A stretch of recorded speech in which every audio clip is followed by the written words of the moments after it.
Alors, aujourd'hui, on va parler de… Je vais essayer d'aborder 3 sujets. Je me suis peut-être un peu enflammé sur le programme où j'ai fait un truc un peu, peut-être un peu chargé. Donc, j'espère que je ne vais pas passer trop vite sur certains sujets. Mais l'idée, c'est de commencer par la répartition de freinage, la répartition de frein. Ensuite, de parler du rôle et des réglages des amortisseurs.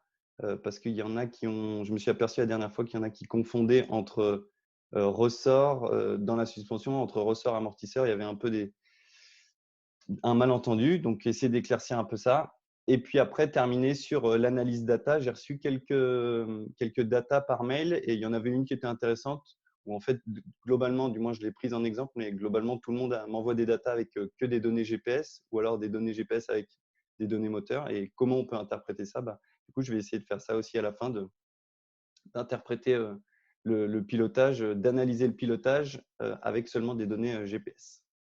Donc, OK, comme je disais, répartition de freinage en premier, ensuite le rôle et le réglage des amortisseurs, et on termine par l'analyse pilotage. N'hésitez pas à me poser des questions dans le chat au fur et à mesure. Là, ce coup-là, je me suis mieux organisé, je le vois. Par contre, des fois, ça défile un peu vite. J'essaierai de revenir de temps en temps dessus pour essayer de répondre à vos questions. Et de toute façon, entre chaque thème, je fais une pause et comme ça, on éclaircit bien tous les points. OK, du coup, répartition de freinage. Hop. La première chose, c'était essayer d'expliquer pourquoi on a besoin de répartir le freinage. Donc, pour ça, j'ai pris un exemple, j'essaye de faire un exemple simple. Je prends une monoplace. Ici, pour simplifier, on néglige l'aéro. Je prends les mêmes pneus à l'avant et à l'arrière. Et j'ai pris une répartition de masse de 54% à l'arrière, 46% à l'avant. Donc, 54% du poids à l'arrière, 46% du poids à l'avant. Il me semble que c'était ce qui était imposé dans le règlement de F1 en Formule 1 il y a quelques années. Et avec un centre de gravité bas. Okay, donc, c'est le point vert que j'ai marqué. D'ailleurs, je peux vous mettre mon petit pointeur, ça sera même plus simple. Hop, petit pointeur. OK, donc centre de gravité. OK. Avec les flèches, j'ai essayé de symboliser un peu le poids et la charge qui s'appliquent à chaque roue. OK. Pour faire simple, donc une fois qu'on va freiner, en fait, donc ça c'est la voiture en statique, une fois qu'on va freiner, on va avoir un transfert de charge. Ce qui veut dire qu'on va aller charger davantage les roues avant, on va aller charger les roues avant et décharger les roues arrière. OK? Donc on va être capable de freiner plus avec les roues arrière, avec les roues avant, pardon, qu'avec les roues arrière. OK? Donc si je reviens, là je suis en statique, je freine, j'ai un transfert de charge sur l'avant et du coup, j'ai un peu moins de charge sur l'arrière, ce qui veut dire que je peux freiner plus fort avec les roues avant qu'avec les roues arrière. OK. Le centre de gravité est bas, du coup, je n'ai pas un énorme transfert. Pour essayer de montrer ça un peu différemment, j'ai pris un autre exemple. Je sais que parmi vous, il y en a pas mal qui font de la traction ou qui ont des Clio. Donc là, j'ai pris un schéma voilà, de la Clio 4. J'ai superposé les deux. Donc, on voit que là, pour le coup, le centre de gravité est plus haut et les masses sont réparties différemment. Là, pour le coup, j'ai 64% du poids à l'avant et 36% du poids à l'arrière. OK? Ce qui veut dire que là, pour le coup, quand on freine, on a beaucoup plus de transfert de charge qui se fait. Et donc, je charge beaucoup les roues avant et je décharge énormément les roues arrière. OK? Ensuite, une fois qu'on a compris ça, il y a un truc qui fait que aussi, ça veut dire que la répartition va dépendre du type de voiture, mais aussi des conditions. Puisque sous la pluie, je vais avoir moins de grippe. Donc, je vais pouvoir freiner moins fort. Si je peux freiner moins fort, je vais faire moins de transfert de charge et du coup, ma répartition ne sera pas la même sur la pluie que sur le sec. OK? Est-ce que c'est clair jusque-là? N'hésitez pas à me le dire dans le chat si jusque-là, tout va bien. Il y en a pour qui ça va être très simple, il y en a pour qui peut-être c'est déjà un peu particulier ou compliqué. N'hésitez pas, je reviens en arrière s'il faut. Là, le seul truc, c'est de comprendre pourquoi la répartition. Et la répartition, c'est parce que sur la phase de frein, j'ai un transfert de charge. Donc, du coup, j'ai capacité à freiner différemment entre mon train avant et mon train arrière. Et en fonction de la position du centre de gravité, cette différence est plus ou moins grande. Et ensuite, ça peut varier entre sec et pluie. OK? Basique jusque-là. OK, tout le monde est clair. Donc, des fois, ça paraît basique, mais des fois, il y en a qui ne comprennent pas qu'entre sec et pluie, on peut avoir une répartition différente. OK. Ça me permet de dire une chose ensuite importante, c'est que la balance de couple, ce n'est pas la même chose que la balance hydraulique. Donc, la répartition de couple de freinage, ce n'est pas la même chose que la répartition hydraulique dans le circuit de frein. D'accord? Donc, ça, il ne faut pas mélanger. Souvent, nous, ce qu'on voit sur la voiture, c'est la répartition hydraulique. C'est la répartition dans le circuit hydraulique entre l'avant et l'arrière. OK? Donc, pour ça, maintenant qu'on a vu pourquoi, on va voir comment on peut régler. Comment on peut régler? Le plus connu et le plus commun, c'est le répartiteur. Répartiteur, ici, j'ai fait répartition à 50%. C'est-à-dire qu'avec mon répartiteur, ma pression avant, elle monte autant que ma pression arrière. OK, j'ai une répartition 50-50. Ça monte autant sur l'avant que sur l'arrière. Donc après, avec ce répartiteur-là, je peux faire varier. Je peux avoir une répartition 60% par exemple. Ça veut dire que du coup, je vais prendre plus de pression à l'avant qu'à l'arrière. 75%, ça serait encore plus. Et puis à l'inverse, je pourrais faire du 40%, ça veut dire plus de pression sur l'arrière ou du 20%. OK? Est-ce que c'est bon pour ce côté répartiteur? N'hésitez pas à me dire ou me poser des questions. Ce coup-là, j'essaye de bien avancer au fur et à mesure parce que la dernière fois, je me retrouvais avec plein de questions et j'ai vu que j'en avais oublié certains. Est-ce que jusque-là, tout est bon? Ouais, impeccable. N'hésitez pas si vous avez des questions. Il n'y a pas de questions bêtes, hein. Des fois, il y en a qui n'osent pas et qui me les posent après. C'est dommage, autant les poser devant tout le monde. OK, bon, c'est bon. OK. En cas d'ABS, Marc, c'est une bonne question. J'y reviens après. C'est que du coup, l'ABS, des fois, ça fausse un peu cette histoire de répartition parce que du coup, on fait sa répartition en fonction d'essayer de ne pas rentrer trop dans l'ABS ou alors, du coup, pour compenser comment réagit l'ABS. Donc, c'est un petit peu particulier. Et là, c'est vrai que je n'entre pas trop dans le détail de les voitures avec un ABS. Alors, Jérémy Porot qui pose la question, est-ce que les diamètres de pompe sont pris en compte? Alors, effectivement, c'est pour revenir sur ça. Dans l'histoire de la répartition, il faut bien faire attention, c'est que la répartition qu'on va lire dans le circuit, ce n'est pas la même chose que ce qui va se passer, ce n'est pas la même chose que ce que vont voir les roues. Okay, donc là, la répartition, ce n'est pas parce que j'ai une répartition de 50% dans mon circuit hydraulique que je freine autant à l'avant qu'à l'arrière. Sauf dans le cas où mes pompes à l'avant et à l'arrière sont la même chose, mes disques sont à la même température et sont du même diamètre, les étriers sont les mêmes. Voilà. J'espère avoir répondu à la question. OK. Du coup, après, il y a un autre truc qui existe. Et souvent, c'est mélangé. Les gens, ils confondent répartiteur et limiteur. Alors là, j'essaye d'expliquer la différence. On a le répartiteur qu'on a vu tout à l'heure et le limiteur, ce n'est pas tout à fait la même chose. C'est qu'on va avoir la pression qui va monter selon une répartition. Donc là, au début, j'ai mis répartition 50-50. OK, donc la répartition, la pression monte 50-50. Par contre, arrivé à un certain moment, j'ai un limiteur qui se met en action. Le limiteur, c'est sur le circuit arrière. Il se met en action et du coup, je limite. Je ne peux plus monter ma pression arrière. Il n'y a que ma pression avant qui augmente. Plus j'appuie, plus je monte ma pression avant. Et là, c'est comme si après, plus j'appuie fort, plus j'ai une répartition qui part vers l'infini. OK? Donc ça aussi, j'espère que c'est clair. Répartiteur et limiteur, ce n'est pas la même chose. Il y en a pour qui ça va paraître bête, mais moi, il y a plein de fois où, surtout en Clio, il y a les deux. Les gens, ils mélangent. Et donc, le répartiteur, ce n'est pas la même chose que le limiteur. Le limiteur, il va limiter la prise de pression dans le circuit arrière. Ensuite, du coup, il y a une question qui vient. C'est forcément sur le train arrière le limiteur? Oui, c'est forcément sur le train arrière le limiteur. Du moins, à ma connaissance, je ne vois pas l'intérêt de limiter sur l'avant. C'est plutôt sur l'arrière et c'est surtout sur les tractions, puisqu'il y a un moment où on n'a plus du tout de charge. En fait, on a vu quasiment sur les roues arrière d'une traction. Et alors, il y a plusieurs questions qui viennent. Pour moi, quel est le meilleur, Morgane? Alors, je vais parler justement limiteur plus répartiteur. Et en Clio, on a quoi? En Clio, je sais que sur la Clio 3, c'était juste un limiteur. Et sur la Clio 4, c'est un répartiteur plus un limiteur. Donc là, on arrive sur répartiteur plus limiteur.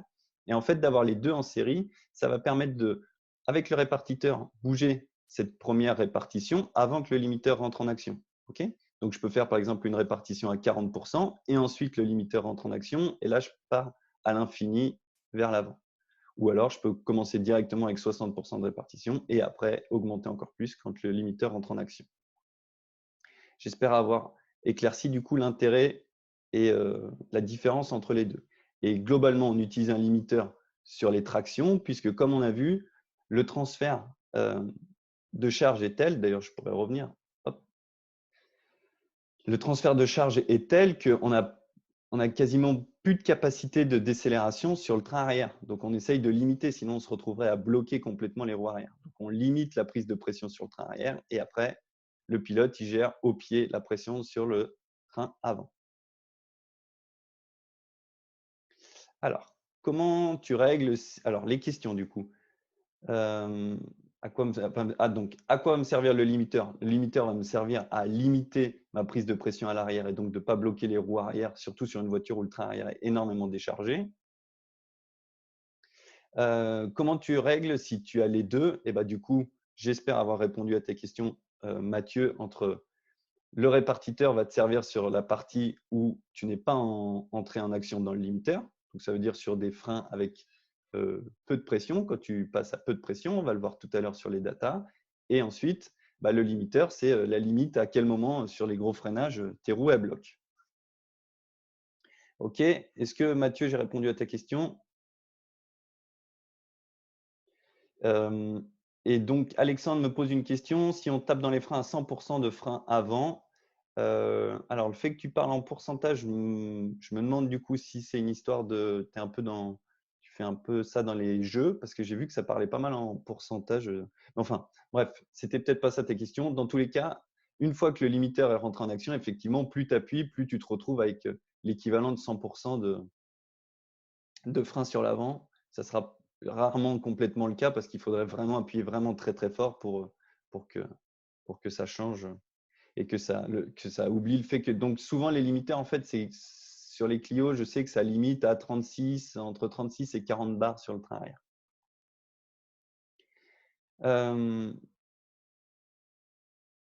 Ok, bah parfait Yves, ouais, j'imagine que sur la Clio 4 de rallye, donc la question de Yves c'était, enfin c'est pas vraiment une question, c'est présent sur les Clio de circuit. Est-ce que c'est aussi présent sur les Clio de rallye? Oui, j'imagine, puisque le principe c'est le même, hein, il y a un transfert de charge pareil. Ok, il y a, si c'est sur la Terre, un petit peu moins d'adhérence, donc un petit peu moins de transfert. Donc voilà, mais je pense que le limiteur est aussi présent sur la voiture de rallye. Stéphane qui demande qu'est-ce qu'il faut pour le drift.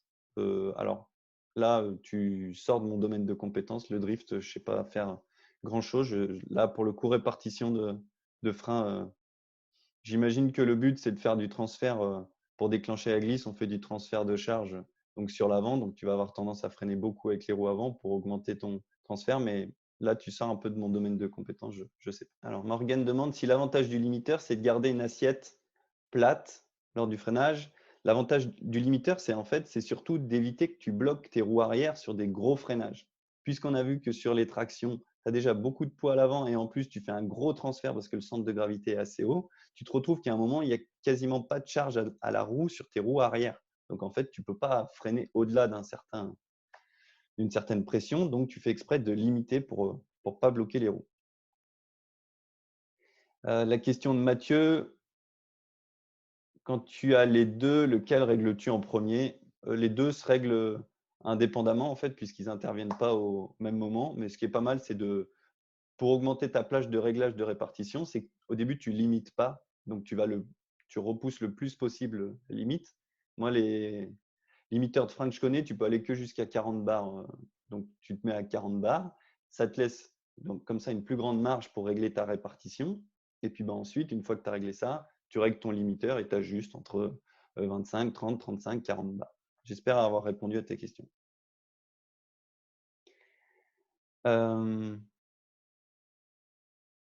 Ok, alors j'essaye de reprendre les questions. Pression maxi avant, blocage sur roue avant, en exemple. Donc là, on va voir des exemples en data. Marc redemande les limiteurs, on les trouve sur quelle voiture? Moi, à ma connaissance, on les trouve principalement sur les tractions. Voilà. Je n'ai pas de connaissances sur d'autres autos qui auraient un limiteur de frein. Si vous en connaissez d'autres, n'hésitez pas à le mettre dans le chat. Moi, l'intérêt, c'est sur les tractions, c'est cette histoire que sur le train arrière, il n'y a quasiment pas de charge, donc on ne peut pas freiner, donc on limite. Ok, Antoine demande Après, je passe aux data. Antoine demande la molette rouge sur les Clio Cup. Qu'est-ce que c'est? La molette rouge à côté du fauteuil sur une Clio, c'est le limiteur. Le répartiteur, c'est soit sur le palonnier, donc soit au niveau des pédales, soit on a une molette jaune sur le tableau de bord. Ok, Antoine. Du coup, je passe aux data. Là, je vous ai pris, alors il y en a qui commencent à connaître, ça fait 2 semaines déjà quand ça, c'est les logiciels faits par Cosworth qui s'appellent PI Toolbox. Et là, je vous ai mis une data. Il y en a des connaisseurs qui vont reconnaître sur quel circuit. Ok, donc là, il y a le circuit en bas. Et je prends un gros freinage. En haut, en violet, c'est la vitesse moyenne de mes 2 roues avant. Okay, en violet, c'est la vitesse moyenne de mes 2 roues avant. En dessous, c'est un petit canal mathématique que j'ai fait pour calculer ma répartition hydraulique de frein entre l'avant et l'arrière. En rouge ici, c'est ma pression de frein avant et en vert ici, c'est ma pression de frein arrière. Ok, bravo Jacques qui reconnaît Barcelone. Je zoome un peu et du coup, on va analyser juste ce freinage-là. Donc, on voit, on arrive ici, on est à peu près à 185 km/h. On arrive sur le freinage, ça décélère et on diminue ici jusqu'à 63 km/h. OK. Je rappelle, en rouge, c'est la pression de frein avant et en vert, la pression de frein arrière. On voit ici que à l'attaque du frein, on va monter à 65 bars à l'avant, à l'arrière, 36 bars à l'arrière. OK? Et donc, on voit qu'à ce moment-là, on a une répartition de 73%. 73%, c'est toujours l'avant, donc 73%, c'est plus de freins sur l'avant. Les pourcentages, c'est toujours par rapport au train avant. OK, les répartitions. Et donc, en fait, on voit surtout que dans la première partie, j'ai la pression de frein avant qui diminue, mais pas la pression de frein arrière. Donc là, on peut en déduire que mon limiteur, il est réglé à 36 à peu près, 36,4, vous voyez. Toute la première partie, je passe de 63 bars de pression à l'avant jusqu'à 43 bars de pression à l'avant. Et pour autant, je suis resté à 36 bars à l'arrière à chaque fois. Donc, OK, donc là, on voit bien l'action du limiteur. Le limiteur s'est mis en route à 36 bars. Et tout le reste, après, c'est la pression de frein à l'avant qui augmente, qui augmente, qui augmente, jusqu'à ce que je retrouve une répartition de 52% et que la pression avant passe en dessous des 40 bars en gros. Okay. Et là ensuite, on a une répartition constante de 51-52% sur tout le reste du freinage. Ok, donc je réexplique. Début du freinage, le limiteur entre en action. Donc en fait, à l'attaque du frein, on a une répartition qui est de 80%. Quand le transfert est le plus important, eh ben, j'ai beaucoup plus de freins sur l'avant. Et au fur et à mesure qu'on lâche les freins à l'avant et qu'on fait le dégressif, on diminue jusqu'à ce que le limiteur ne soit plus en action et qu'on se retrouve du coup avec 39 bars à l'avant, 36 bars à l'arrière et une répartition de 51-52%. Et ça jusqu'à la fin du freinage où on a une répartition de 52%. Voilà. Est-ce que c'était clair comme ça ou c'était intéressant de voir les datas? N'hésitez pas à me dire du coup. Si ce n'était pas clair, je peux réexpliquer. Si c'était intéressant, si c'était nul, il ne faut pas hésiter à me dire. Et en attendant, j'essaie de faire le point sur les questions.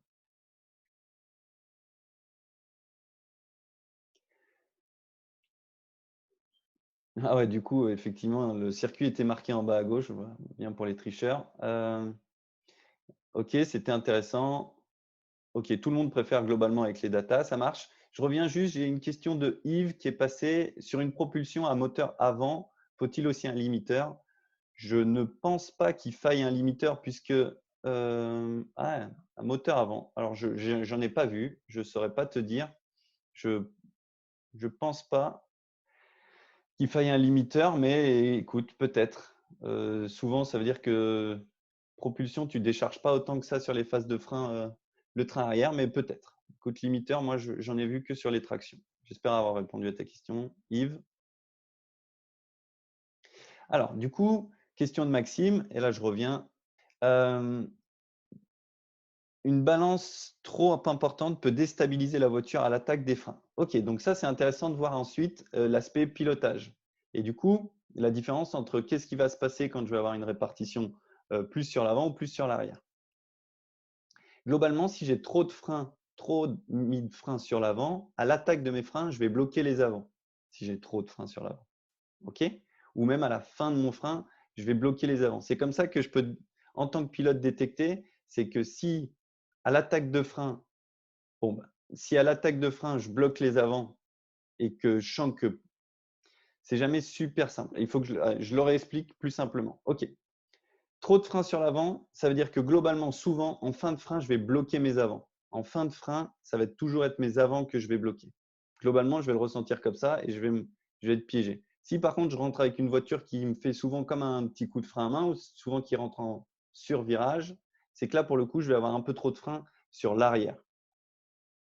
Et ensuite, par contre, la répartition, il n'y a pas une répartition idéale qui est valable sur tous les circuits. Ça va pas mal dépendre que si c'est un circuit avec beaucoup de freinage très longitudinal, on freine vraiment les roues droites et sur la fin, on dégraisse et on tourne. Ça ne va pas être la même répartition que si c'est beaucoup de freinage en appui où on combine beaucoup volant et frein. Okay, donc, si c'est des gros freinages en ligne droite pour des virages serrés ensuite, là, on ne va pas hésiter à mettre plus de freins sur l'avant. Okay, par contre, si on sait qu'on va devoir beaucoup combiner, ça va être des freins où on dégraisse et on a du volant en même temps, on va mettre un peu plus de frein sur l'arrière. Sur l'Alpine Cup, qui est voiture centrale, limiteur ou pas? Non, pas de limiteur sur une Alpine Cup. Sur l'Alpine Cup, c'est qu'une répartition. En plus, la voiture a les masses assez bien réparties sur l'Alpine et on a un centre de gravité qui est assez bas, donc on n'a pas énormément de transfert, même si on en a quand même. Donc non, clairement pas de limiteur sur une Alpine Cup. Ok. Sous la pluie, Adeline demande sous la pluie, je conseille quoi? Sous la pluie, du coup, on a vu qu'il fallait mettre un petit peu plus de frein sur l'arrière. Puisqu'on va freiner moins fort, on va faire moins de transfert sur l'avant. Donc, on va pouvoir freiner un peu plus sur les roues arrière. Donc, sous la pluie, souvent, le pilote, il n'hésite pas à mettre quelques pourcents vers l'arrière. Souvent, c'est 3-4%. Ce qu'il lui voit sur son écran, c'est 3-4% sur l'arrière. Voilà. Alors, je passe à la suite du coup. Hop. Alors, là, c'est un peu expliquer le rôle de pourquoi un amortisseur, puisque la dernière fois, on a parlé de balance anti-roulis et de balance de roulis avec les barres anti-roulis et les ressorts. Et en fait, il y a eu les gens, j'ai vu que certains mélangeaient ressorts et amortisseurs. OK? Donc, un amortisseur, son rôle, ça va être, il va rentrer en action quand il y a un déplacement de la roue. Et son rôle, ça va être d'amortir le mouvement de cette roue. OK? Il peut amortir en compression ou amortir en détente. Okay, donc, compression, il vient se comprimer. La détente, c'est quand il vient s'agrandir. Okay, il se détend. OK, et là, juste, je ne rentre pas spécialement dans le détail de ça, mais une courbe en violet ou bleu, ça dépend de vos écrans, c'est une courbe non amortie. Ça veut dire que je prends une bosse et ma roue, elle ne fait que monter, descendre sans jamais s'arrêter. Ça, c'est non amorti. Si j'ai un amortisseur trop dur, la courbe rouge, je suis suramorti. Je prends la bosse, la voiture, l'amortisseur ne bouge pas et du coup, ma voiture décolle, mais j'amortis rien du tout. En fait, je suis suramorti, j'amortis beaucoup trop. Pardon.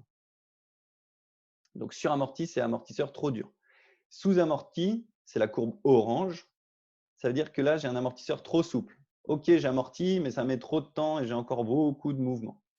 Et à l'inverse, alors là, il y a une petite erreur sur ceux qui vont être perfectionnistes sur la périodicité de ma courbe, mais courbe verte, c'est une courbe amortie. C'est-à-dire que je prends le choc et petit à petit, l'amplitude du mouvement diminue jusqu'à disparaître. Okay, donc ça, c'est vraiment le rôle de l'amortisseur. C'est quand il intervient, quand il y a un déplacement de la roue et il vient amortir ce mouvement, okay, pour réduire le déplacement. Okay, comment ça fonctionne à l'intérieur? Je l'ai fait de manière très simplifiée parce que c'est assez complexe dans l'ensemble et il y a plusieurs modèles d'amortisseurs, simple tube, double tube, etc. Là, en gros, j'ai fait le piston. Et donc, le piston, quand il va venir se comprimer, il va venir descendre. L'huile qui est de ce côté-là passe de ce côté-là et les clapets s'ouvrent. Donc, en fait, l'huile qui est de ce côté-là est comprimée.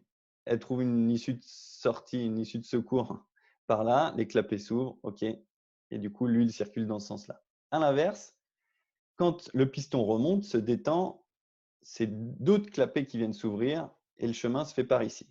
OK? Ça veut dire que sur les amortisseurs, là, l'exemple que j'ai pris, c'est un amortisseur de course, c'est un amortisseur en LMP2, OK? Et donc, ça veut dire qu'en fait, dans l'amortisseur, on va être capable de régler ce qui se passe en compression ou en détente. Vu qu'on a vu que ce n'était pas les mêmes clapets, on va pouvoir faire en sorte que ça soit, on va pouvoir agir sur la compression ou sur la détente. Et sur certains amortisseurs, qu'on dit amortisseurs 4 voies, comme c'est l'exemple ici, on peut même distinguer la détente haute vitesse et la détente basse vitesse, la compression haute vitesse et la compression basse vitesse. J'explique la différence. Basse vitesse, ça va être des déplacements, ça va être le comportement du châssis ou alors des bosses raisonnables sur la piste. Ok, ça va être plutôt le mouvement du châssis, le comportement de l'auto. Haute vitesse, ça va être en jeu quand il va y avoir des gros vibreurs ou alors des trous sur la piste. Voilà, ça va être sur les gros chocs. Ok. Haute vitesse, ça fait référence à la vitesse de déplacement de l'amortisseur.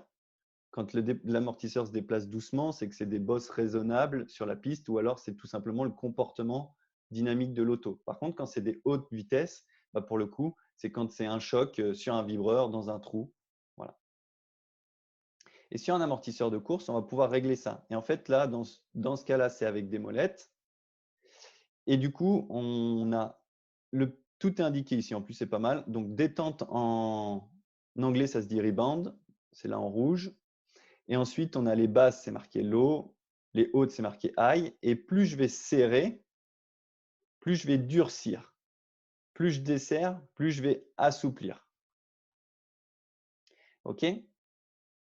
Oui, du coup, à ta question, Yves, exactement. Pour la question haute vitesse, le dribbling, oui. Et donc, voilà. Donc, je serre, je durcis, j'ouvre, je desserre, j'assouplis. OK? Donc, on utilise le terme fermer ou ouais, fermer, c'est fermer l'amortisseur, c'est pour durcir. Okay, et quand j'ouvre, c'est pour assouplir. Voilà. Est-ce que c'est clair? Est-ce que non, tout le monde n'était pas familier avec ça, c'est sûr, de toute façon, puisqu'il y en a qui me posent des questions, mais est-ce que du coup, vous comprenez bien le rôle de l'amortisseur? Si je continue plus loin, quand je suis dans un virage, si la piste est plate, j'ai pas de déplacement de ma roue. Donc, en fait, l'amortisseur n'intervient pas si je suis en régime stabilisé dans mon virage.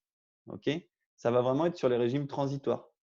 Quand je passe d'une phase d'accélération à une phase de frein, OK, là, il y a un changement, l'amortisseur rentre en compte. De phase de ligne droite à un virage, OK, l'amortisseur rentre en compte. Mais quand je suis dans mon virage et supposons que la piste est plane, je n'ai pas besoin d'amortisseur si j'exagère. En fait, c'est juste le ressort qui va intervenir à ce moment-là. OK? Ensuite, il y a une chose vraiment importante, c'est qu'on a vu que dedans, il y avait de l'huile. Et du coup, l'huile, elle va chauffer au fur et à mesure des mouvements. Et en chauffant, sa viscosité, elle change. Donc, l'erreur à ne pas faire aussi, c'est de faire un tour et de régler ses amortisseurs.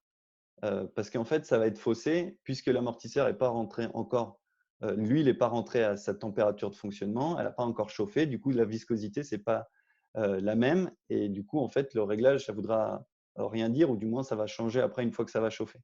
OK? Pour donner un ordre d'idée, température de l'huile sur une monoplace, c'est à peu près 70 degrés. Voilà.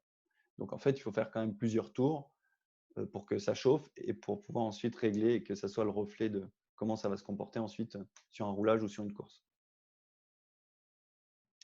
OK, donc la question de Will qui dit du coup, on limite les accélérations verticales et on calme les oscillations.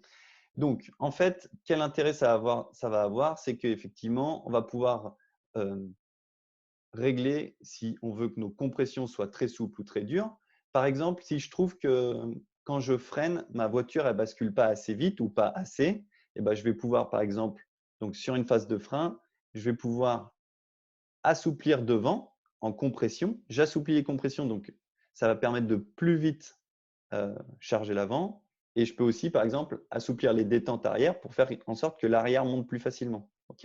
À l'inverse, si je veux moins de transfert, je peux aussi, si je veux freiner un peu mon transfert, je peux aussi durcir les compressions. Donc, ça va être plus dur les compressions à l'avant. Et durcir les détentes à l'arrière. Empêcher, retenir un peu l'arrière de monter. OK? Donc, je ne sais pas si j'ai répondu à cette question-là. Donc, Mathieu qui pose la question, compression lente ou rapide sur ton freinage. Freinage, compression lente. Les compressions, donc lente, c'est basse vitesse. Compression, les hautes vitesses, ça va vraiment être vibreur ou les gros trous. Voilà. Si c'est un freinage où je tourne, c'est de la basse vitesse. OK. Alors, question de Yves, qui revient sur les réglages haute et basse vitesse. Genre une auto qui rebondit au freinage sur des bosses, il faut assouplir ou durcir la haute vitesse. Alors, il peut y avoir les deux, mais en fait, globalement, tu vas essayer, si tu te remets à rebondir, c'est que globalement, tu es trop dur. Donc, si tu assouplis, tu vas pouvoir mieux, si tu assouplis les compressions, tu vas pouvoir mieux absorber les bosses. OK? Pour favoriser les lignes droites, les hautes vitesses, tu règles plutôt souple ou rigide. Alors, Sylvain, je ne suis pas sûr d'avoir compris ta question. Pour favoriser les lignes droites, les hautes vitesses, tu règles plutôt souple ou rigide. Ok, bah, Sylvain, je ne suis pas sûr d'avoir compris ta question. Si tu peux la reformuler différemment. Et ensuite, du coup, je voulais passer sur, encore une fois, comment ça peut se voir au data. Donc, pour ça, il faut avoir une voiture qui a un capteur de débattement d'amortisseur. Ok, donc un capteur qui va me permettre de connaître de combien se déplace, combien se comprime ou se détend mon amortisseur. Et à partir de là, si j'ai ce déplacement-là, j'ai cette vitesse de déplacement, je peux obtenir la vitesse. Ok, si je connais le déplacement, je peux obtenir la vitesse. Et du coup, on regarde et on analyse avec des histogrammes. Ok, je ne suis pas forcément le spécialiste de ça, mais je vous explique. Sur l'histogramme, à gauche, ici, on va avoir les détentes. En rouge foncé, ça va être les détentes basse vitesse. En rouge clair, ça va être les détentes haute vitesse. À droite, c'est les compressions. Compression haute vitesse en rouge clair. En rouge foncé, les compressions basse vitesse. OK? Et l'idée des histogrammes, là, j'ai roue avant gauche, roue avant droite, roue arrière gauche, roue arrière droite. Et l'idée, c'est que ça soit symétrique dans la théorie. OK? Et pour ceux qui sont un peu mathématiciens, c'est censé ressembler à une courbe de Gauss. OK? Courbe de Gauss. Ça, c'est dans la théorie, ce n'est pas toujours vrai en pratique et ce n'est pas toujours l'idéal, ce n'est pas toujours le plus rapide d'avoir quelque chose de symétrique. OK. Avant que je passe à la suite, est-ce que je fais le point sur les questions? Là, ça a été vite. Je crois que j'ai raté pas mal de questions. Donc, Mathieu demande, donc les réglages basse vitesse, ça influe sur le comportement du châssis et haute vitesse, c'est plus pour les bosses, voilà, et absorption des vibreurs. Oui, Mathieu. Loïc, donc dans l'idée, il faut mieux des réglages souples haute vitesse et durs basse vitesse. Ça dépend en fait où tu places ton curseur, mais effectivement, ton idée, c'est que tu essayes d'absorber les impacts un maximum et après d'avoir ton comportement. Mais ok, ça dépend où tu places ton curseur. Jérôme qui pose une question. Ok, damper. Alors, damper en anglais sans le U pour le coup. Damper, c'est D-A-M-P-E-R. Exactement, c'est égal amortisseur. Damper en anglais, c'est amortisseur. Et comme je disais, rebound, c'est détente et bump, c'est compression. Alors, Julien qui pose la question, à partir de quelle vitesse on fait la différence rapide ou lent? Alors, ça serait le positionnement de cette barre-là que j'ai mis en gris foncé. Et bien ça, c'est un peu toi qui le poses arbitrairement aussi. C'est un peu à toi de le définir. C'est à toi de définir à quel moment c'est de la basse ou de la haute vitesse. Ok, arbitrairement ou expérimentalement aussi à force de connaître tes amortisseurs et ta voiture. Alors, Yves qui dit les hautes vitesses pour le confort en circuit, oui, mais en rallye, c'est aussi une grosse importance pour garder la motricité. Et ben, donc, dans tous les cas, effectivement, ton amortisseur, il va faire en sorte que tu absorbes les impacts et du coup d'optimiser et que ta roue reste au contact du sol. Donc, effectivement, c'est super important pour la motricité puisque si tu as un mauvais amortissement, tu vas avoir un coup la roue en l'air, un coup la roue qui touche et du coup, tu vas pas tout le temps être en contact avec le sol et du coup, tu ne pourras pas passer ta motricité. Donc oui, Yves, tu as raison. Alors, est-ce que c'est marqué sur une de mes échelles? Un ordre d'idée de déplacement, je crois qu'on les a. Alors, c'est pour répondre à la question de Fabien, tu peux nous donner des vitesses de déplacement, par exemple, un ordre de grandeur. Donc, Fabien, si tu regardes ici à l'écran, l'unité, c'est le millimètre par seconde. Et du coup, on voit qu'en gros, là, j'ai 50 placé ici, 50 mm, 100 mm, 150 et que j'ai aucune valeur à 200 mm par seconde. OK, un truc, ça me fait penser que je n'ai pas expliqué clairement, c'est que là, en bas, sur les abscisses, c'est le déplacement, c'est la vitesse de déplacement en millimètres secondes. Et là, en fait, c'est le pourcentage. Donc, ça permet de voir qu'en fait, le plus souvent, on passe le plus souvent du temps en basse vitesse. Oula, il y a quelqu'un qui m'a écrit sur mon, il y a quelqu'un qui m'a écrit sur mon écran. Alors, je ne savais pas que vous pouviez participer, mais impeccable. Donc, en fait, ça veut dire que tu vas passer le plus de temps à des petites vitesses de déplacement. Et tu vas passer très peu de temps à des hautes vitesses de déplacement. Voilà. J'espère avoir répondu à ta question, Fabien. N'hésite pas à me le dire. Alors, Alexandre, du coup, si on cherche la perfo, il vaut mieux travailler sur les détentes basse vitesse que les hautes. Alors, c'est un tout. C'est un tout et c'est un compromis à trouver. Il n'y a pas vraiment de plus les détentes ou les compressions. Ça va dépendre de ce que tu cherches à faire.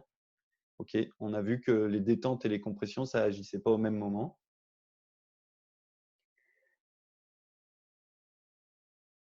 OK, alors Raymond qui dit la barre grise peut être déterminée par la datasheet de la Morto. Exactement. Bon, bah parfait. Donc, c'était à la question de où est-ce qu'on place son curseur, quand est-ce qu'on dit qu'on passe entre basse vitesse et haute vitesse. Et ben Raymond qui précise que ça peut être déterminé avec la feuille de données de l'amortisseur. Et donc, le constructeur te donne quand est-ce que tu es en basse, quand est-ce que tu es en haute. OK. Guillaume qui dit 25 à 50 mm par seconde, c'est la limite entre basse vitesse et haute vitesse. Voilà. OK, donc ça vous donne une idée. C'est à peu près, du coup, il me semble, c'est à peu près ce qu'on voit voilà, sur le graphique. Hein. On voit qu'en gros, on est à peu près, c'est ça, à peu près à 25. La transition, c'est à peu près 25 mm seconde dans l'exemple.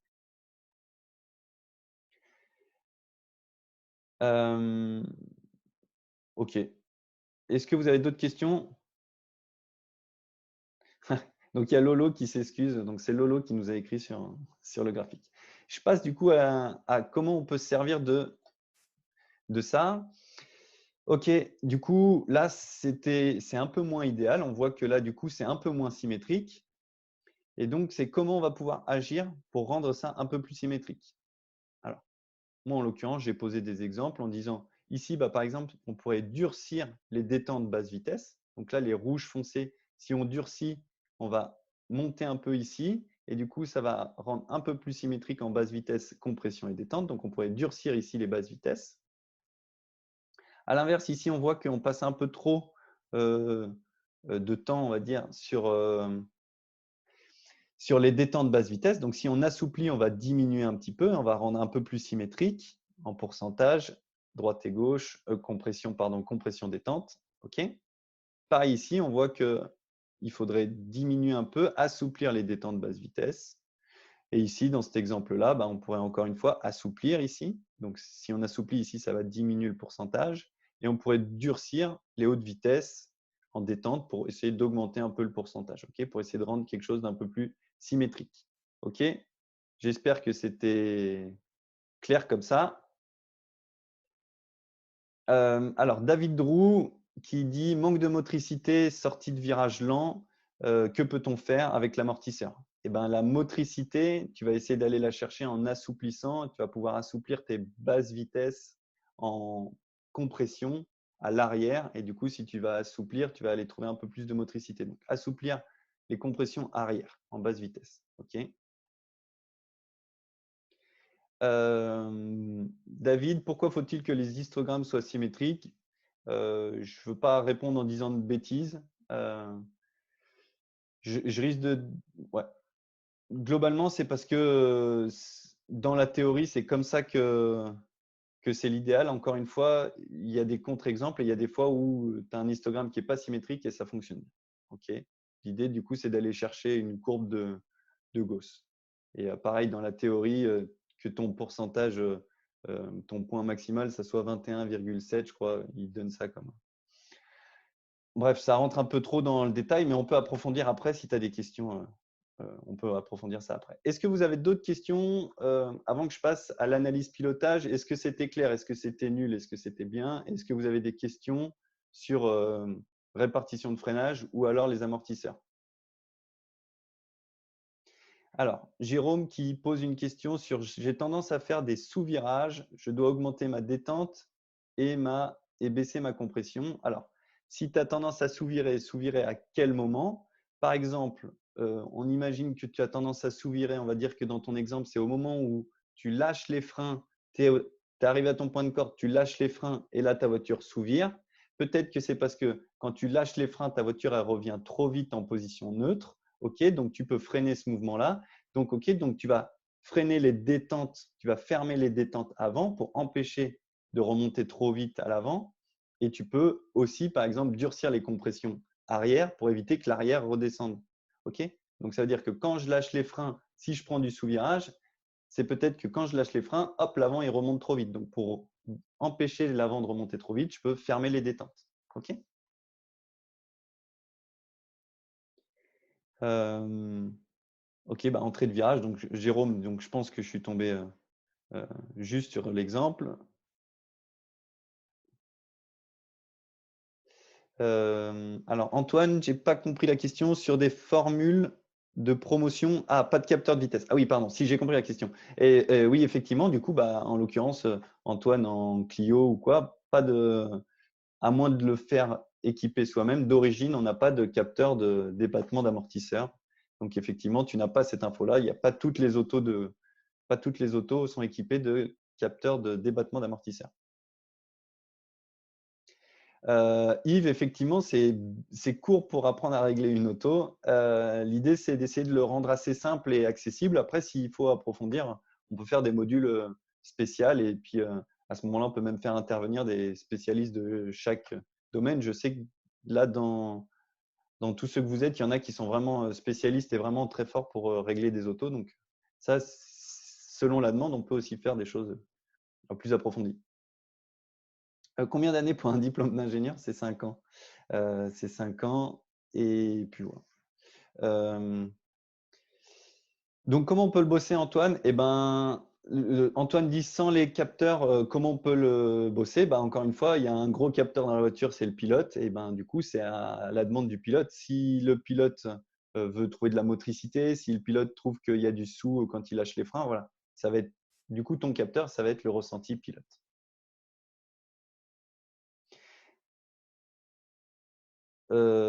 OK.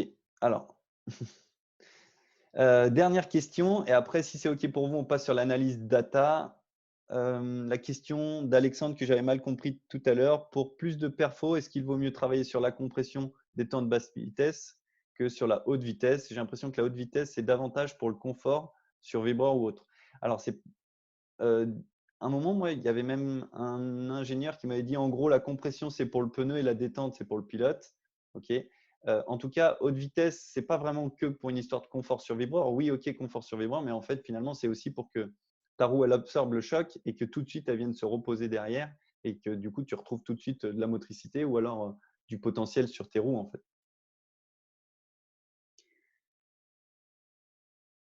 OK. Adrien, c'est une question qui était intéressante aussi. Ça, c'est est-ce que d'ajuster les réglages pour exploiter toute la course d'un amortisseur sur chaque circuit? Donc, déjà, les réglages, en théorie, les réglages hydrauliques ne sont pas les mêmes d'un circuit à l'autre. Et ensuite, il y avait aussi une histoire que je ne sais pas dans quelle catégorie tu roules ou pas, mais en Clio, il y avait même un truc où les voitures roulaient tellement basse que ton amortisseur il fonctionnait quasiment plus. Tu n'étais plus du tout dans sa plage de fonctionnement. Tu roulais juste sur les bumps. Donc, voilà. OK, donc l'exemple que j'ai donné, c'était des 4 voies. Effectivement, il y a des 2 voies. Qu'est-ce que Lolo demande? Sur des 2 voies, donc réglage limité, tu interviens sur haute ou basse vitesse. OK, donc les 2 voies, souvent, ça veut dire que si tu as un amortisseur de 2 voies, ça veut dire que tu as compression et détente. Ça veut dire que tu as pas basse vitesse, haute vitesse. Si tu as une voie, ça veut dire que tu as compression et détente sur la même voie.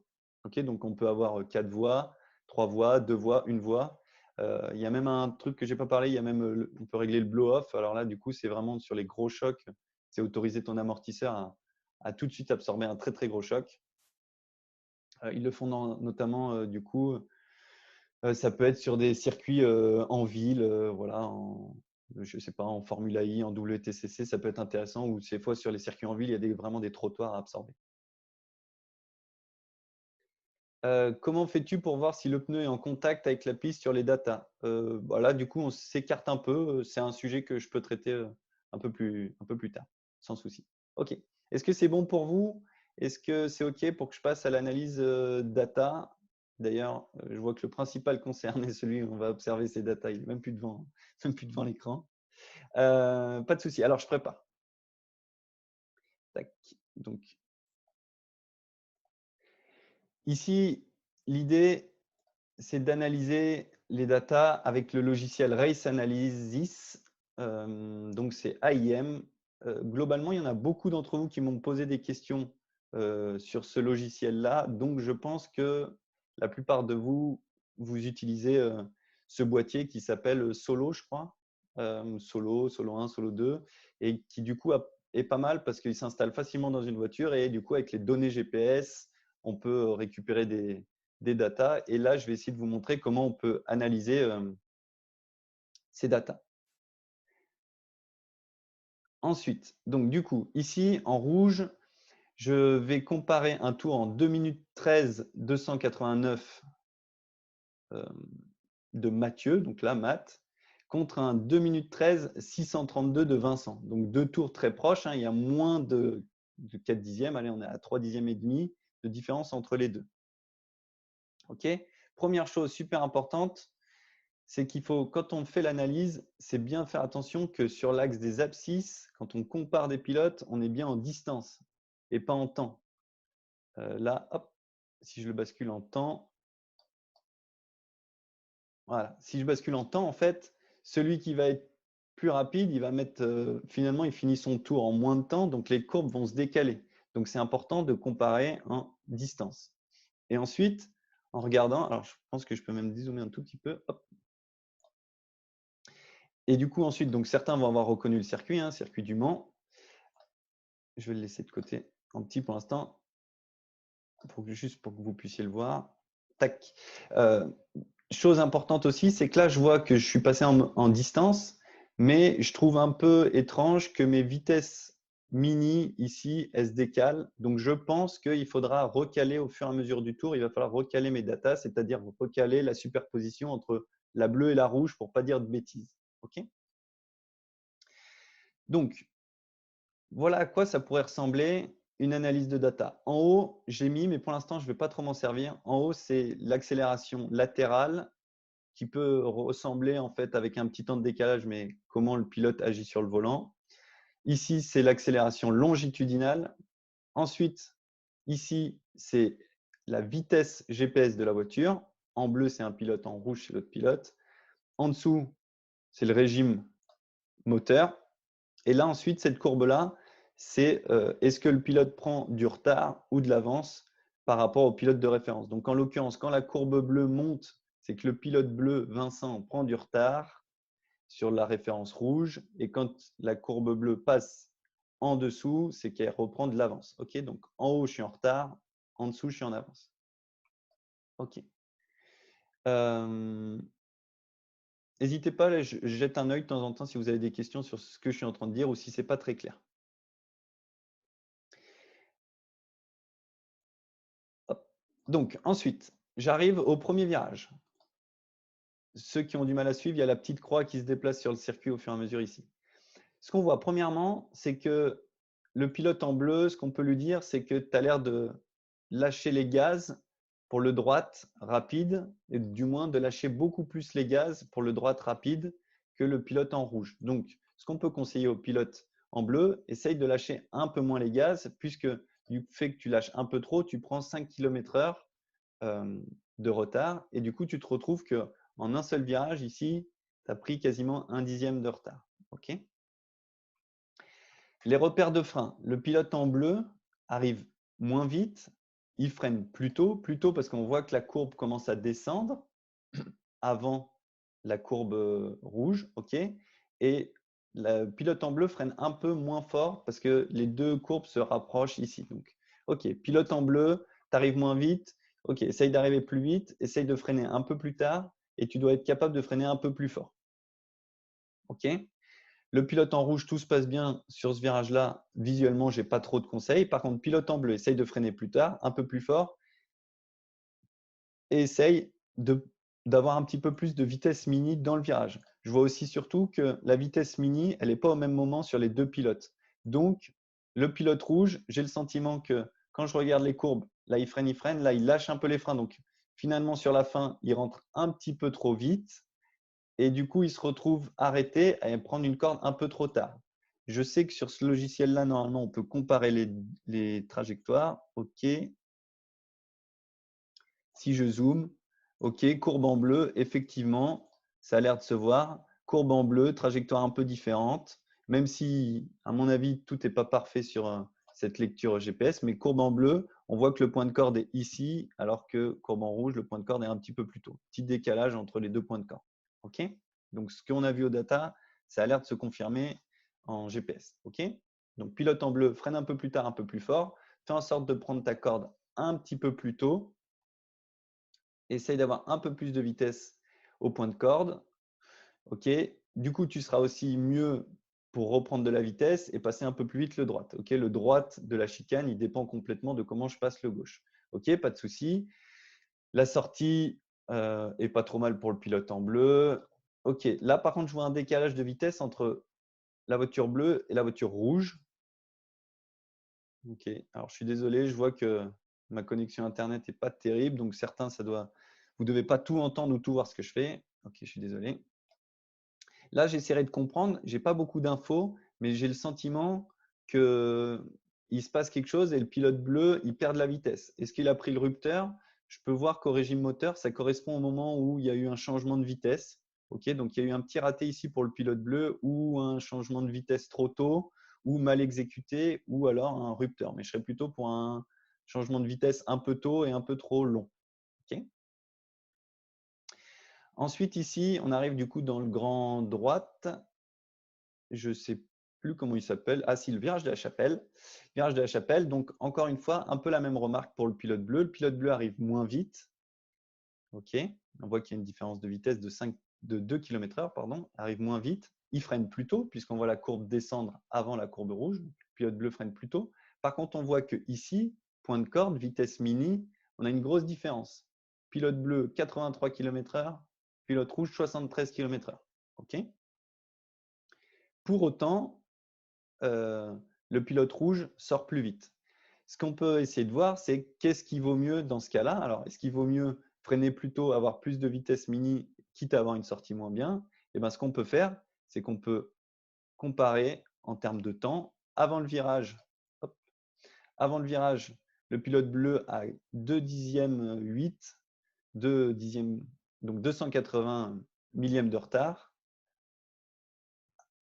Et ensuite, au virage suivant, il est arrivé à 373. Donc, il a perdu un dixième. Donc, le pilote bleu passe moins vite ce virage-là. OK, donc, pilote bleu, tu pourrais essayer de freiner un peu plus tard, quitte à t'arrêter un peu plus, faire pivoter ton auto et reprendre les gaz à fond plus tôt. L'intérêt, en fait, c'est qu'on vient s'arrêter un peu plus, certes, mais on sert du frein pour faire pivoter l'auto et on est gaz à fond plus tôt.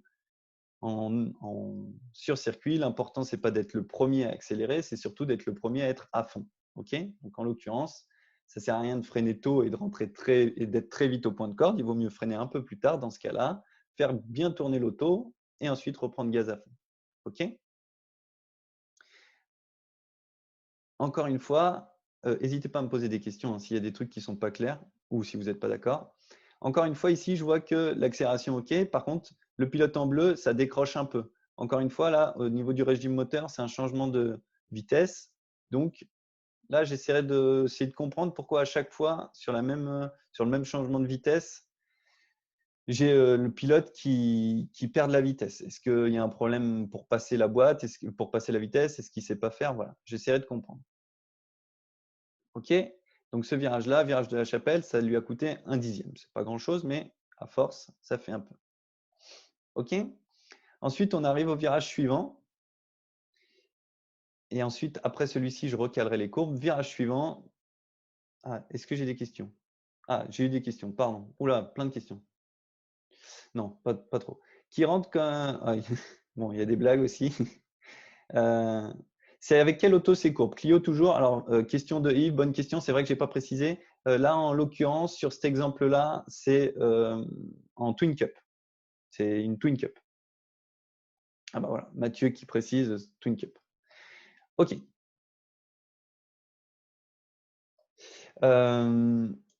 Donc, je reviens. Je suis sur le virage suivant. Là, sur le virage suivant, on voit que la courbe de différence de temps, elle a l'air d'être plutôt à l'avantage du pilote bleu. Le pilote bleu arrive avec quasiment 4 dixièmes de retard et en arrivant au virage suivant, il est plus qu'à 3 dixièmes. Donc, en gros, il y a potentiellement 1 dixième à gagner pour le pilote rouge. On va essayer de voir pourquoi. Et en fait, on voit que le repère de frein, c'est sensiblement le même.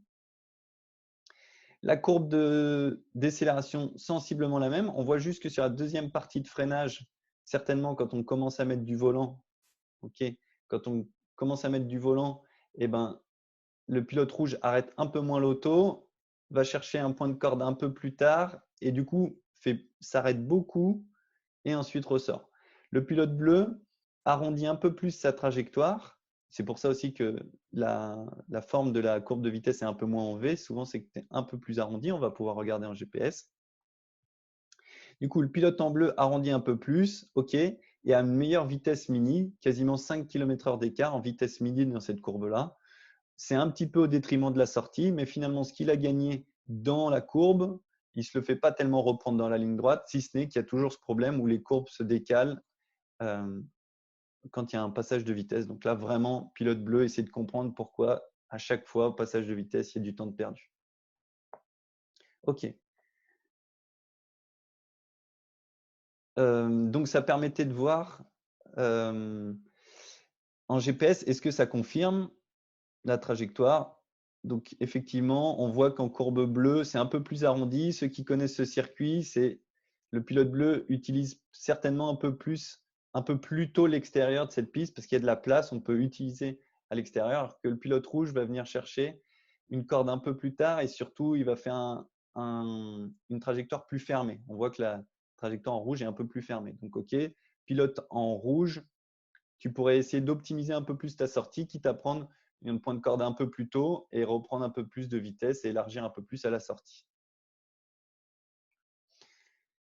Ensuite, j'avais dit que du coup, j'essaierai de recaler un peu les courbes parce que d'après moi, ça se décale un peu. On voit que là, ça commence à vraiment se décaler à la fin en termes de vitesse. Donc pour ça, important, on peut le faire de plusieurs façons. On peut regarder le régime moteur s'il y a des bosses, mais là, ce régime moteur, ce n'est pas très précis.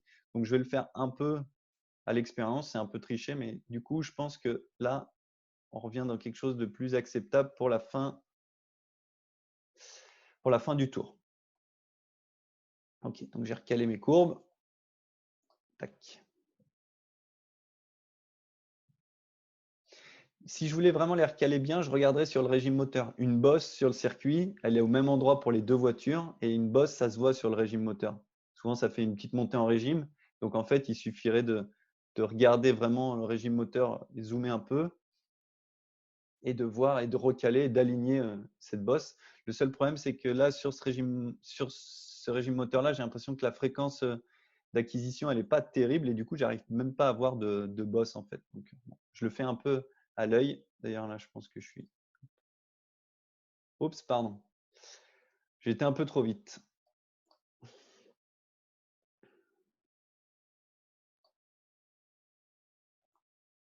Tac. Voilà. J'y reviens, j'y reviens. OK.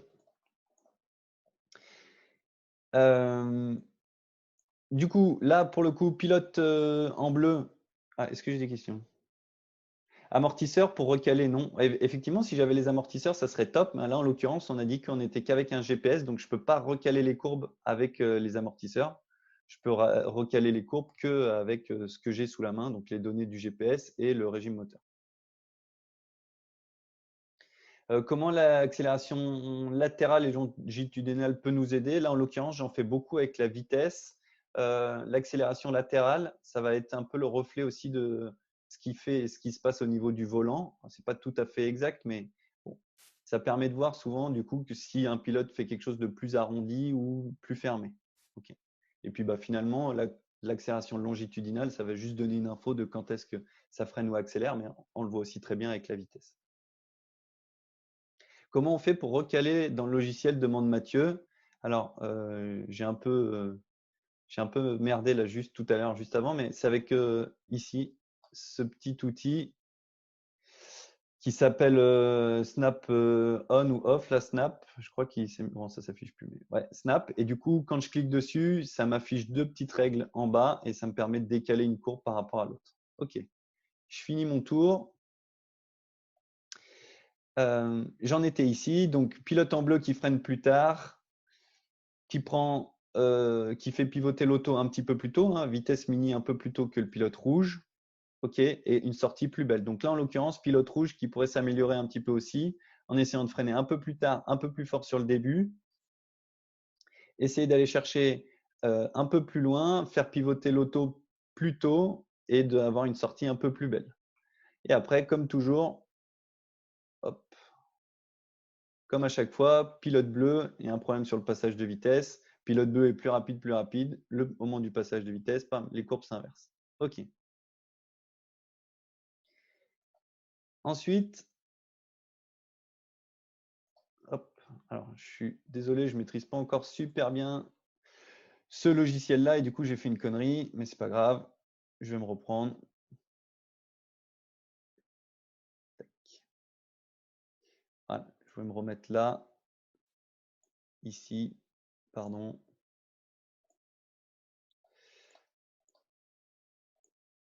OK. Voilà, pardon, je voulais me remettre au bon endroit. OK. Ensuite, on arrive dans comment ça s'appelle ça? Je ne sais plus. D'ailleurs, j'ai dû rater un virage. Ah, pardon, j'ai raté un virage. OK, tac. Oula. Bon, bref, allez, je le saute celui-là pour pas vous perdre. Je me remets sur celui-ci, donc c'est, je ne sais plus les noms du virage. OK. Là, pareil, on voit qu'il y a pas mal de différence entre la vitesse bleue et la vitesse rouge. Pilote en bleu, plus de vitesse mini dans le premier droite. Par contre, moins de vitesse mini dans le gauche. OK, qu'est-ce qui est intéressant au niveau du chrono? Au niveau du chrono, ça a l'air d'être plutôt favorable au pilote bleu. Donc, on va regarder. Pilote rouge. OK, pilote rouge, vous avez le même point de frein. Par contre, il faudrait peut-être décélérer un peu plus tant qu'il y a les roues droites pour pouvoir être plus dégressif quand commence à y avoir du volant. Puisque ce qui se passe, c'est que la courbe rouge décélère un peu moins quand il y a les roues droites et est obligé de freiner un peu plus quand il y a du volant. Donc, OK, pilote rouge, freine plus tant que tu as les roues droites. Et une fois qu'il y a du volant, sois plus dégressif, essaye d'emmener plus de vitesse. Ici, sur cette piste-là, je pense qu'il y a aussi un peu d'exploitation de la piste et de venir chercher bien à droite et utiliser le fait qu'à cet endroit-là de la piste, il y a du banking, c'est-à-dire que la piste est inclinée et donc on va pouvoir un peu jouer avec ça. OK. De plus, le pilote bleu, du coup, met plus de vitesse au point de corde, plus de vitesse en sortie. OK. Par contre, dans le gauche, on est un peu mieux pour le pilote rouge. C'est une histoire aussi de compromis. Est-ce que le pilote bleu a mis tellement de vitesse dans le droite qu'il est mal placé pour le gauche? Ça serait à voir en tout cas. Pilote rouge, travaille ton positionnement et ta vitesse d'entrée dans le droite. Et pilote bleu, dans le gauche, travaille ton positionnement en entrée parce que si tu t'arrêtes autant que ça, c'est que tu dois être certainement moins bien placé, obligé de braquer plus tard, donc certainement moins bien placé à l'entame du virage gauche. OK, et ensuite on arrive sur le dernier virage. Dernier virage, beaucoup à l'avantage du pilote rouge. Pilote bleu qui freine trop tôt. OK, il freine trop tôt et ensuite il freine pour le premier droite, réaccélère et re-ralentit pour le deuxième droite, alors que, parce que c'est un double droite, pour ceux qui ne connaissent pas, c'est le raccordement entre la piste du Mans et le circuit Bugatti. Et du coup, le pilote rouge le traite plus comme un seul virage, donc il freine tard, vient faire pivoter l'auto entre les deux droites et réaccélère en une seule fois quasiment. OK, quasiment parce qu'ici, je vois qu'il y a une petite diminution. D'accord? Donc, pilote bleu, essaye de freiner plus tard, va emmener tes freins plus loin, va faire pivoter ton auto plus tard, mais fais-la pivoter qu'une seule fois pour pouvoir reprendre les gaz en une fois ou presque et ressortir plus vite. Et encore une fois, on voit ce petit souci de passage de vitesse pour le pilote en bleu. OK. Est-ce que c'était clair? Est-ce que c'était bien? Est-ce que c'était nul? Je me suis juste un peu mélangé et du coup, j'ai pas fait la chicane du chemin aux bœufs. Voilà, mais bon, c'était pour rester dans la lancée. Est-ce que c'était clair? Est-ce que vous avez appris des choses? Est-ce que vous avez des questions tant que je suis sur le logiciel qui est ouvert? Je le maîtrise pas super bien, hein. En plus, j'avais pas spécialement préparé le truc, hein. Là, j'ai pas triché. C'était la première fois que j'analysais les datas avec vous. Voilà. Quel but est l'intérêt des accélérateurs latérales? Alors, les accélérations latérales, ça fait 2 fois que vous me posez la question. En fait, ça va permettre de voir un petit peu. Alors, je peux donner l'exemple de l'accélération latérale pour ce dernier virage de raccordement. On voit que l'accélération latérale, c'est ce qui est en haut là. Et on voit que du coup, l'accélération latérale, elle arrive plus tard pour le pilote rouge. Tac. Alors, ici, un petit peu plus tard. Globalement, ce n'est pas très simple à lire, mais globalement, ça veut dire que le pilote rouge, il va venir tourner un peu plus tard et le pilote bleu, il vient tourner plus tôt. De toute façon, on a vu, à mon avis, le pilote bleu, il arrondit beaucoup et il est coincé entre les deux virages, alors que le pilote rouge va tourner plus tard et faire pivoter l'auto plus tard entre les deux. Je peux peut-être vérifier, peut-être qu'au GPS, ça se voit. Alors, ça ne se voit pas super bien, mais on voit que le pilote rouge vient venir faire pivoter l'auto par ici. Pilote rouge qui fait pivoter l'auto par ici et du coup qui est plus facile pour l'accélération, alors que le pilote bleu fait quelque chose de plus rond. C'est peut-être pas très parlant pour tout le monde, mais on voit pilote rouge ici fait pivoter l'auto et ressort, alors que pilote en bleu fait quelque chose de plus arrondi, plus rayon constant tout le long. OK. Je reste sur le logiciel tant que je lis un peu vos questions. Alors, Lolo qui demande comment on récupère ces données-là. Alors, ces données-là, c'est récupéré avec selon le boîtier AIM, c'est soit récupéré en Wi-Fi, soit récupéré avec un câble, peut-être même sur la clé, sur la carte SD, mais en tout cas, c'est des données qui sont enregistrées sur le boîtier. Là, c'est un boîtier Solo ou Solo 2, voilà. Et c'est fait par AIM. Des fois, ces boîtiers-là, on peut même aussi les brancher par une prise OBD sur certaines voitures et du coup avoir les données comme position d'accélérateur ou régime moteur plus précis ou des choses comme ça. Alors, j'espère. OK, pas mal de choses pour Christophe, intéressant. Est-ce que j'ai personnalisé? Jérôme demande si j'ai personnalisé certains onglets. Peux-tu les partager? Alors, je pourrais les partager sans problème puisque j'ai personnalisé aucun onglet. J'ai juste ouvert une page par défaut. Ce que j'ai un peu personnalisé, c'est que je peux choisir ce que j'ai envie d'afficher ou pas. Donc, en fait, moi, j'ai affiché que les canaux ici que j'avais envie de voir. J'aurais pu aussi faire l'analyse qu'avec la vitesse et le compare time. OK. Mathieu qui voudrait des infos sur ce genre de matériel, eh ben, il faut aller sur, à mon avis, le site AIM. En France, c'est Shop Racing, je crois. Donc, si tu ne trouves pas sur Internet, tu me réécris sur Facebook ou quoi, un message privé et je te donne les infos que j'ai. AIM vendu par Shop Racing en France, globalement. Et voilà, c'est un boîtier Solo ou Solo 2. C'est pas mal comme logiciel, ok, ouais, c'est un peu ses limites, l'AIM. Enfin, moi, mais au moins c'est accessible, c'est très accessible, ça c'est bien. Alexandre qui demande, j'ai pas compris pourquoi il fallait recaler les courbes plusieurs fois. Et ben en fait, recaler les courbes, c'est parce que si tu ne recales pas les courbes, petit à petit, ça se décale parce que c'est calculé en fonction de la distance. Mais vu que les pilotes font pas tout à fait la même distance, puisqu'ils font pas tout à fait les mêmes trajectoires, puisque des fois ça prend des vibreurs, ça patine ou quoi, selon comme c'est calculé, bah, ça se décale petit à petit. Des fois ça se décale très peu. Ici on a vu que ça se décalait pas beaucoup. J'ai eu besoin de recaler une fois, j'aurais pu recaler 2 fois sur le circuit, mais c'est pour être sûr de comparer et que les pilotes soient bien au même endroit. Si je recale pas, petit à petit ça va se décaler, puis peut-être que je vais dire à un pilote il freine trop tôt, alors que si j'avais recalé, en fait il freinait déjà trop tard. Voilà, j'espère qu'Alexandre, j'ai répondu à ta question. Alors, est-ce que j'utilise des données mathématiques là? Du coup, je l'ai vraiment fait sans utiliser aucune donnée mathématique. Moi, j'aime bien rester simple. Dans l'ensemble, il faut rester simple et pas trop s'emballer à faire des calculs compliqués. Enfin, moi, c'est mon avis. J'essaye de le faire assez simple et comme ça va assez vite. Et puis, même si ce n'est pas mon ordi ou si c'est un logiciel que je ne connais pas ou que je n'ai pas pu mettre en place mon poste de travail, je peux quand même analyser. Ok, super. Merci à Antoine qui a partagé à IM Shop, qui a partagé un lien pour le boîtier. Alors, est-ce que vous avez d'autres questions sur le logiciel ou je le ferme et je réponds à vos questions comme ça? Là, je réponds que si vous avez des questions bien précises sur les données affichées. Du coup, la donnée en bas, c'est la comparaison de temps. Ça te donne en fait donc la question de Jérôme, c'est le compare time, ça te donne ton écart par rapport au pilote de référence. Donc, si tu prends du retard ou de l'avance par rapport au pilote de référence. Ok, apparemment, ça a l'air d'être bien. Ok, donc, allez, j'arrête ça et je rebascule. Et alors, les butées d'amortisseurs, bah, du coup, ça va te servir justement quand ton amortisseur il rentre en butée. Et si tu n'avais pas de butée, ça serait un impact vraiment fort. Donc, tes butées, c'est pour venir amortir l'impact quand tu es en butée de déplacement. Je ne sais pas si j'ai répondu à ta question. J'ai vu, excuse-moi, oui, que tu l'avais posé 2 fois la question, je crois, Pierre-Yves. Peux-tu parler des butées réglables d'amortisseurs et de l'utilité? Voilà. Ça va être de régler l'amortissement au moment où tu viens justement en butée d'amortissement. Ok, ça peut avoir, ça à la limite, on peut même en parler semaine prochaine. Ça peut avoir aussi un autre rôle, c'est que sur certaines autos qui ont de l'aéro, on a un troisième élément et on travaille pas mal justement sur ces butées pour régler l'assiette de la voiture. Et ça, on peut en parler semaine prochaine. De toute façon, semaine prochaine, j'avais envie de parler de justement hauteur de caisse, assiette et aérodynamisme.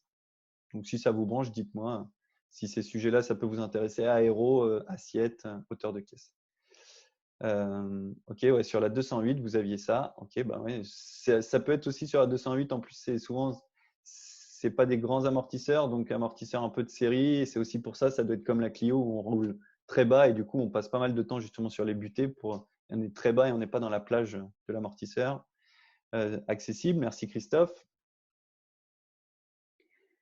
Ok, donc Charlet qui demande éventuellement un spécial amortisseur. Ouais, amortisseur, il y a beaucoup de choses à dire. Moi, je ne suis pas spécialiste. Les spécialistes de l'amortisseur, ils peuvent dire beaucoup de choses et c'est vraiment un truc particulier.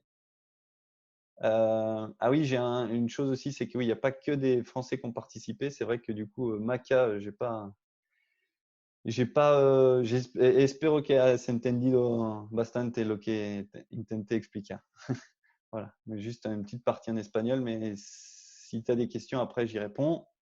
Pour ma part, le réglage des amortisseurs nécessiterait d'être largement développé. Et bah, écoutez, si globalement vous êtes tous pour qu'on développe cette partie amortisseur, je peux développer. Parfait, merci. Ok, oui. Oula, j'ai pris du retard là. Oh, 21 nouveaux messages. Alors, je suis désolé, j'essaye de me dépêcher.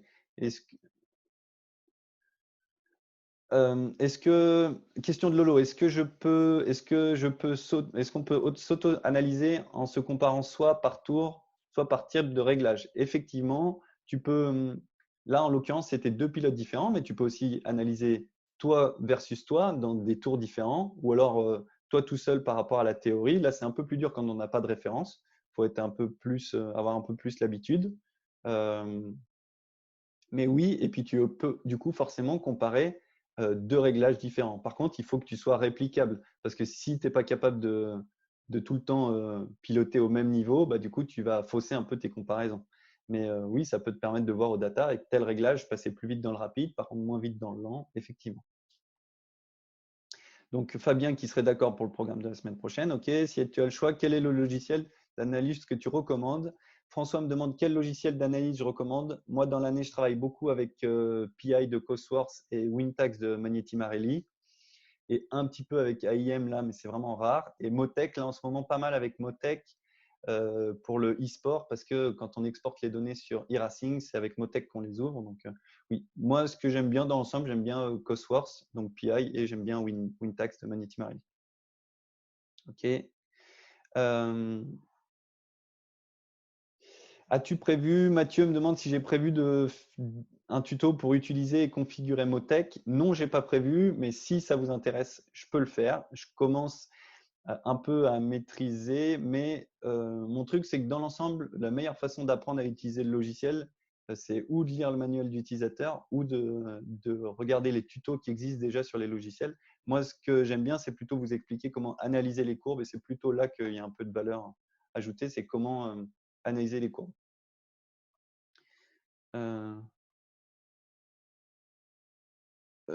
Alors, deuxième question, c'est comment analyser si on n'a pas un deuxième pilote? Eh ben, il n'y a pas vraiment de feuille data idéale. Typologie de véhicule, oui, ça va dépendre un peu du type de véhicule et après avec l'expérience. Ou alors, comme on a vu la dernière fois, quand tu te rapproches un peu de la théorie, tu sais à quoi doit ressembler ton frein, ton freinage dégressif, tu sais à quoi il doit ressembler. S'il ne s'approche donc pas de ce freinage idéal, tu peux essayer de comprendre pourquoi. Donc, quand tu es tout seul, c'est effectivement plus dur parce que tu ne marches pas par comparaison. Mais avec un peu d'habitude, oui, tu peux le faire et tu peux déjà voir certaines choses. La façon, même si on n'a pas les courbes de frein, avec les courbes de vitesse, hein, tu peux voir si on voit que ça décélère, après ça reprend de la vitesse, ça redécélère, bah, on sait qu'il y a quelque chose au frein. À force, avec l'habitude d'interpréter les courbes juste de vitesse, tu peux imaginer ce qui se passe dans la voiture. Merci beaucoup, c'était cool.